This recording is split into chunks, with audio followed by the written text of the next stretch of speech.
Assalamualaikum warahmatullahi wabarakatuh. Perkenalkan nama saya Yevira Oktavina Asmara dengan NIM 2101031110097. Saya dari kelas PGMIC Angkatan 2021 Fakultas Ilmu Tarbiyah dan Keguruan UIN Maulana Malik Ibrahim Malang.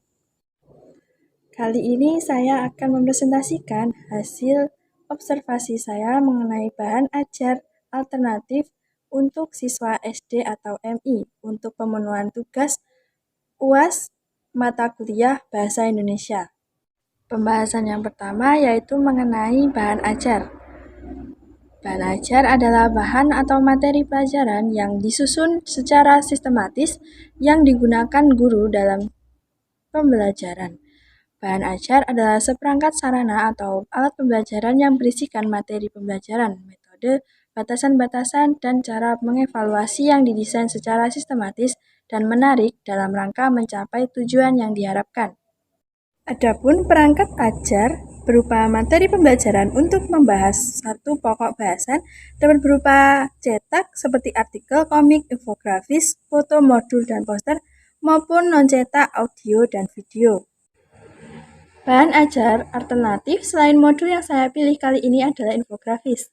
Karena menurut narasumber yang saya wawancarai via online, yaitu seorang guru dari salah satu SD di Kota Malang, menyampaikan bahwa beliau belum menggunakan bahan ajar apapun selama offline ini, selain menggunakan modul dari pihak sekolah.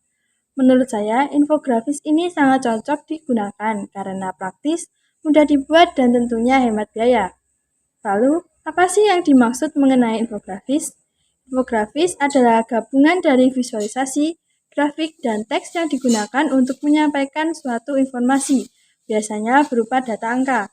Sejak kemunculannya, infografis adalah bentuk komunikasi visual dengan desain unik dan menarik, yang akan memudahkan audiens dalam menangkap informasi yang ada di konten.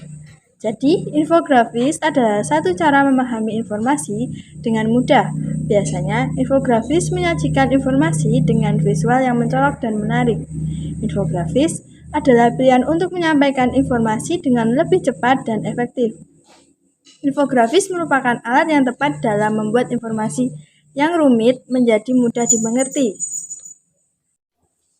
Adapun manfaat infografis seperti yang pertama, membuat penyampaian informasi lebih menarik. Penyampaian data informasi dalam infografis akan disampaikan dengan berbagai elemen seperti chart, shape, background, dan banyak warna-warni. Cara ini akan membuat informasi yang terkesan rumit akan lebih menarik untuk dilihat. Yang kedua, meningkatkan efektivitas dalam pemasaran digital. Penggunaan infografis akan meningkatkan efektivitas di mana isi infografis akan memberikan pemahaman lebih terhadap suatu produk. Yang ketiga, mampu meningkatkan minat baca. Tampilan visual akan meningkatkan minat pembaca. Visualisasi grafis akan mendukung penjelasan dari teks, apalagi untuk informasi yang berbobot dan berat. Penyampaian melalui grafis akan lebih membuat orang penasaran untuk membacanya. Kemudian ada beberapa jenis infografis, diantaranya infografis geografis, infografis proses, infografis berbasis daftar atau informasi, infografis statistik, flowchart, dan infografis hierarki.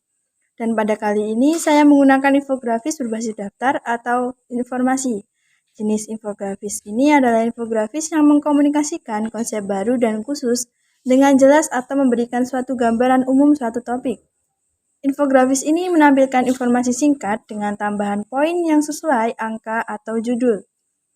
Untuk membuat infografis informasi ini ada tahapannya, yaitu menentukan audiens. Di sini saya menggunakan audiens peserta didik kelas 5 SD atau MI, kemudian menentukan tujuan yaitu menyampaikan informasi terkait materi bahasa Indonesia. Selanjutnya mengumpulkan informasi terkait materi bahasa Indonesia mulai dari buku, modul, terkait kegiatan menulis dan berbicara kreatif. Dan yang terakhir, mendesain infografis yang menarik untuk siswa SD atau MI. Adapun contohnya sebagai berikut ini.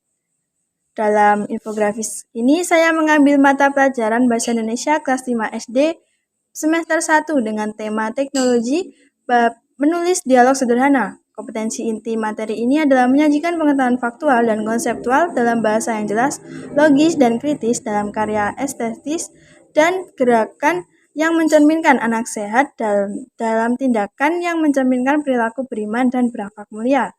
Dan kompetensi dasarnya adalah menulis dialog sederhana antara 2 atau 3 tokoh dengan memperhatikan isi peranannya dan memeragakan hasil dari menulis karya dialog sederhana dengan tepat. Berikut ini adalah contoh infografis yang sudah saya buat dan contoh video penggunaan infografis terhadap siswa kelas 5 SD atau MI. Dalam infografis yang saya buat kali ini terdapat pengertian dialog, bagaimana menulis dialog, tahapan-tahapan menulis dialog diantaranya menentukan topik, menentukan tokoh dan karakternya, kemudian terdapat bagaimana menyusun butir-butir dialog, mengembangkan butir-butir dialog, kemudian terdapat penugasan untuk siswa kelas 5 SD atau MI. Adapun di bawah terdapat referensi untuk mengetahui sumber dari informasi yang saya tulis dalam infografis ini. Dalam infografis ini, saya menuliskan informasi atau poin-poin penting mengenai menulis dialog sederhana agar peserta didik atau siswa SDMI dapat mempelajari dengan mudah. Adapun terkait penggunaan infografis ini pada video selanjutnya. Berikut videonya. Assalamualaikum warahmatullahi wabarakatuh. Selamat sore adik-adik semuanya. Bagaimana kabarnya? Baik. Ini kita akan belajar mengenai materi bahasa Indonesia. Sebelum itu, marilah kita sama-sama berdoa. Bismillahirrahmanirrahim.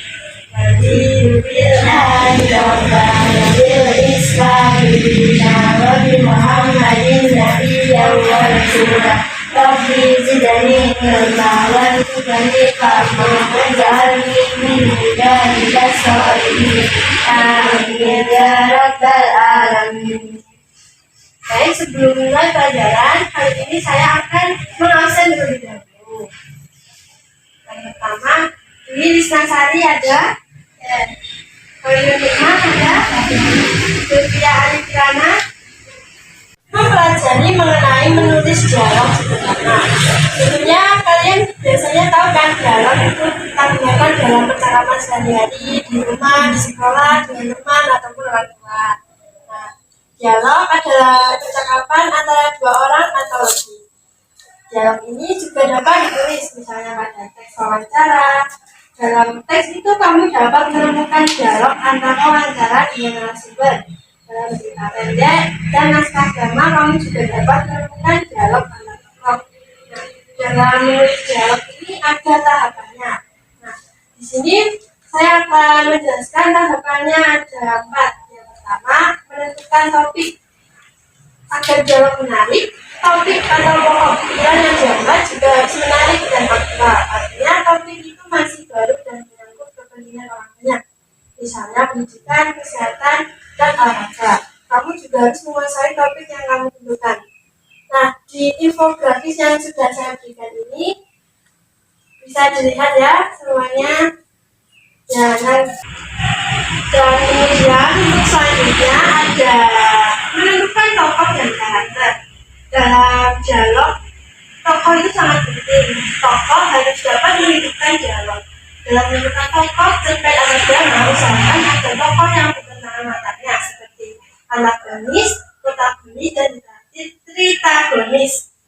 Tokoh tersebut jika bertemu selalu bertentangan sehingga menimbulkan konflik. Yang ketiga, menyusun butir-butir dialog. Butir-butir dialog adalah pokok-pokok yang akan dibicarakan dalam dialog. Pokok-pokok itu selanjutnya dikembangkan menjadi dialog yang utuh. Yang terakhir, mengembangkan butir-butir dialog. Apabila dialog yang susah bisa ditambahkan lagi percakapan atau dialog untuk menyempurnakan sebuah cerita dialog drama. Di sini ada yang kurang paham, bisa dipahami semua kan? Nah, untuk selanjutnya Ibu akan memberikan tugas yaitu menulis dialog atau percakapan sesuai dengan tema yang akan Ibu berikan nanti. Nah, tugas ini saya kasihkan untuk pekerjaan rumah atau PR. Kemudian minggu depan akan ada praktek melakukan dialog atau percakapan yang telah kalian buat di depan kelas dan kita guru dan teman-temanmu untuk memberikan pendapat dan komentar. Dan bisa dipahami tugasnya? Baik, cukup sekian materi kali ini. Semoga ilmu yang kita dapatkan dapat bermanfaat bagi kita semuanya. Saya akhiri pembelajaran pada hari ini. Kita berdoa terlebih dahulu ya. Berdoa mulai. Bismillahirrahmanirrahim. Rabbana atina fid dunya hasanah wa fil akhirati hasanah wa qina adzabannar. Alhamdulillahirabbil alamin. Baik, sekian dari saya. Ada kurang lebihnya mohon maaf. Wassalamualaikum warahmatullahi wabarakatuh. Warahmatullahi wabarakatuh. Berikut ini saya lampirkan juga chat saya dengan guru salah satu SD di SDN Karangbesuki 3 Kota Malang. Beliau mengatakan bahwa beliau saat mengajar belum pernah menggunakan bahan ajar alternatif lain selain modul yang diberikan oleh pihak sekolah. Saya melakukan wawancara via online dikarenakan kondisi saat ini akhir tahun sehingga anak-anak SD sudah mulai libur dan sekolah juga libur. Demikian penyampaian presentasi saya kali ini. Semoga apa yang saya sampaikan dapat bermanfaat bagi kita semua. Jika ada kekurangan, mohon dimaafkan karena kesempurnaan sungguh hanyalah milik Allah Subhanahu wa Ta'ala saja. Akhirul kalam, wabillahi taufiq wal hidayah, waridho wal inayah, wa'afu minkum, wassalamualaikum warahmatullahi wabarakatuh.